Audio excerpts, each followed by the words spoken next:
tandaan niyo po ito.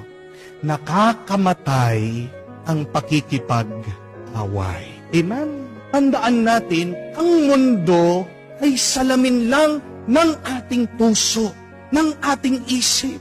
Mag-ingat ka pag nagkaroon ka ng galit sa iyong isip at puso. Baka pag inumpisaan mo ang away na yan, paano matatapos? Matatapos yan sa sakit, sa hapdi at kamatayan. Tandaan niyo po ito. Walang magandang bungang na idudulot ang galit at sama ng loob. Amen? Meron po ba sa inyo, sagutin niyo po ako, pag galit, yumayaman. Sabihin niyo lang po sa akin, ha? Kung dahil sa galit nakakayaman, araw-araw po ako magagalit. Wala pong taong yumayaman at umaangat sa buhay, umaasenso dahil galit na galit. Dahil meron siyang sama ng loob. Amen?